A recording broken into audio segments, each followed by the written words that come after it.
অফিসে লাইনে দাঁড়িয়ে গাছ পেয়ে নিয়েছি। আমার বন্ধুকে এবার ডেকে নিয়ে আগে গাছটা লাগাবো। পটলা ওরে পটলা, আরে কইস না বন্ধু, আমি শেষ। আমাকে ডাক কিছু না। আজকে ভোরে আমাদের দুটো জমজ বেটি হয়েছে বন্ধু। আমার মন পুরো প্যান্সিটটা হয়ে গেছে। আমি এদিকে ওকে গাছের কথা কবো বলে ডাকলাম, ও এখনকার বেটা বেটির কথা শুনেছে।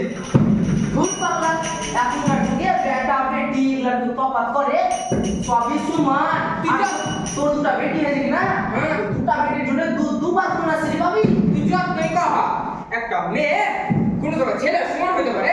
আর আমার যদি দুটা বেটি না হয়ে একটা বেটি আর একটা বেটা যদি হতো, কি সমস্যা ছিল?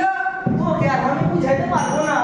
তোকে বুঝাতে গেলে কিন্তু না নাকে ডাকতে হবে। ডাক না থাকে আগের মতো ডাকবি। না না না না না না না না। এটা কোনো নিয়ম হলো নানাকে ডাকার? নানাকে ডাকতে হলে আমি ডাকছি, শুন। নানা, নানা।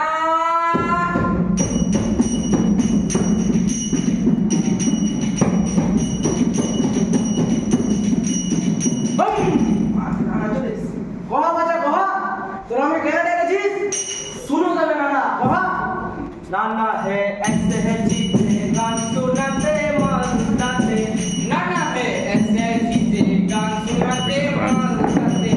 दसना बुलसे আছে টাউন হলে এই ঘরেতে, দশনা বসে আছে টাউন হলে এই ঘরেতে। সব রকম কথা হবে সবার সাথে এই ঘরেতে। नाना है ऐसे जीते गान सुनाते मन गाते। नाना है ऐसे जीते गान सुनाते मन गाते। আরে সে তো ঠিক আছে, কিন্তু তোরা আমাকে কেন ডেকেছিস? আসল সমস্যা নাম খুলে কহা। नाना हमारी तो सब समस्या তুই কহা। ও জি বাবা শুনো। কহা। পুরুষ নারী সমান সমান, ও বলে দাসের গুণীজন।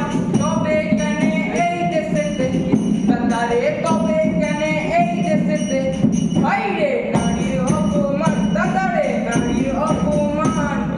দাদারে বলতে পারবো নারী কবে এই সমাজে, দাদারে বলতে পারবো নারী কবে এই সমাজে। হয়েও কি চলতে পারে নিজের মতে স্কুলেতে। নানা হে এসে গিয়ে গান শোনাতে মাল দাতে। নানা হে এসে গিয়ে গান শোনাতে মাল দাতে। নানা তুমি কহো তো, একটা নারী কোন সময় পুরুষের সমান হতে পারে? সেটা গোটা দেশের গুণীজনই কহু আর আমার এই বন্ধুরা কহু। যদি সেটাই হতো তো গোটা দেশ জুড়ে কি নারীদের এত অপমান সইতে হতো? ওটা বাদি দিনুক। কদিন আগে কলকাতা শহরে এত বড় ঘটনা ঘটে গেল, তার কোনো ঠিক ঠিকানা আছে? আর তোরা বলছিস নারী পুরুষ সমান সমান, এসব ফালতু কথা। ধুর পাগলা, আগে এসব ফালতু কথা কেন বলছিস? আজ আমার কথাটা তো শুন। শোনা। সৃষ্টিতে নারীর অবদান বলেছেন স্বয়ং ভগবান।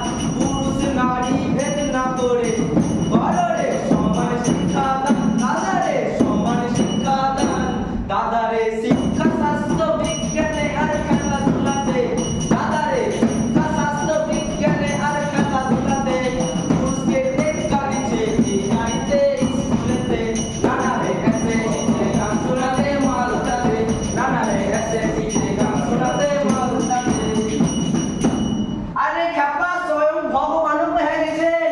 নারী ছাড়া এই সৃষ্টি সম্ভবই হতো না। তুই কোনটা থেকে হয়েছিস কহা তো? নারীর পেট থেকে আবার কোনটাতে পাবো?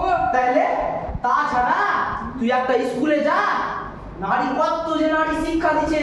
তুই একটা হাসপাতালে যা, নারী চিকিৎসা করছে। কত কত মহিলা বিজ্ঞানী আমাদের দেশে রকেটে চড়ে ঘুরে বেড়াচ্ছে মহাকাশে। গেমা আগে কিছুদিন আগে একটা গেম হলো, অলিম্পিক গেম। হ্যাঁ। ওটাতে ওদের গাদ্দা গাদ্দা মেডেল জিতে রে। গেমা আগে মেডেল দিচ্ছে। হ্যাঁ। না না, তোমারও তো দুটো বেটি আছে। তো আছে। না না, যদি অসুবিধা না হচ্ছে তুই কে যে তোর অসুবিধা হবে? হ্যাঁ। আর আমাদের দেশের মুখ্যমন্ত্রীকে, আমাদের রাজ্যের মুখ্যমন্ত্রী মমতা বন্দ্যোপাধ্যায়। তাইলে আমাদের দেশের রাষ্ট্রপতিকে দ্রৌপদী মুর্মু। ওরা কি? ওরাও তো একটা মহিলা। ঠিকই কথা কয়েছে, ঠিকই কথা। তুই বলছিস যে নারীরা পুরুষের থেকে পিছিয়ে আছে? সব দিকেই নারীরা পুরুষকে টিক্কা দিছে। না না বাবা, তুমি ঠিক কথা বলছিস না না? সে তো সবই আমি বুঝিলু। এবার তোরা আমার কথাটা শুন। এই পুরুষ আর নারীর ভেদাভেদ না করে যেটা আছে সেটাকে লেখিয়া পড়িয়া খাইয়া পড়িয়া মানুষ কর না, তাহলে তোদের সব চিন্তা দূরে যাবে। ঠিক কয়েছো না? ঠিক কয়েছো না? আর একটা কথা শুন, এই সমাজে যতটি সম্মান পুরুষকে দিবি ততটি নারীকেও দিবি। এই পরিবারে যতটি বেটাকে ভালোবাসবি ততটি বেটিকেও ভালোবাসবি, নাহলে তোরা পরে ফল পাবি। আর ফলের কথা মনে পড়া, আমার গাছটার কথা মনে পড়া। গাছটা এনেছিলাম, তুই গাছটা নিয়ে চল যা বন্ধু। দে বন্ধু। তোর বাড়িতে লাগিয়ে দিবি, তোর বেটি যেমনি বড় হবে বেটি গলা, গাছটাও বড় হবে।